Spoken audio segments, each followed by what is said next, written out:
Glaciers are our water towers. They're the source of water for hundreds of millions of us.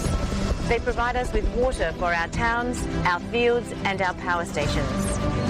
And yet, our glaciers are in trouble. Just in Tajikistan alone, over 1,000 glaciers have disappeared. And of those that remain, more than 35% are in distress. For a region where almost 2/3 of the population requires and relies on glacial water for their survival, this is a disaster. This is not just a problem in Central Asia. Glaciers are melting across the world. Europe, Oceania, Asia, Antarctica, and the Americas. And this affects us all. Our food, our energy, our economies, our lives. The message is clear. We have no time to waste. The time for soft language is over. We need real action, and we need it now. To this end, I propose to declare 2025 as the International Year for Glaciers Preservation and to determine World Day for Glaciers. I would like to recall once again Tajikistan's proposal to create a special international fund for glaciers, which could mobilize financial resources from various sources to take the necessary actions and implement objectives in this area.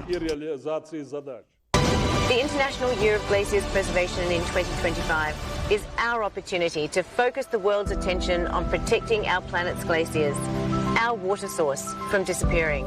Draft Resolution 2 is entitled International Year of Glaciers Preservation 2025. The committee adopted Draft Resolution 2 without a vote. May I take it that the Assembly wishes to do likewise? It is so decided. 14 دکابر سال 2022 مجمع عمومی سازمان ملل متحد ضمن اجلاسیه 77 خود قطعنامه تاجیکستان را تحت عنوان 2025 سال بین المللی حفظ پریخ‌ها با اتفاق آرا قبول کرد. اقدام نوبتی اساسگزار صلح و وحدت ملی پیشوای ملت پرزیدنت جمهوری تاجیکستان محترم امامعلی رحمان با هم‌مؤلفه 153 کشور عضو سازمان ملل متحد پذیرفته شد. قطعنامه در مجمع عمومی سازمان ملل متحد قطعنامه به سابقه به حساب رفته هم روز بین المللی و هم سال بین المللی را اعلان می نماید.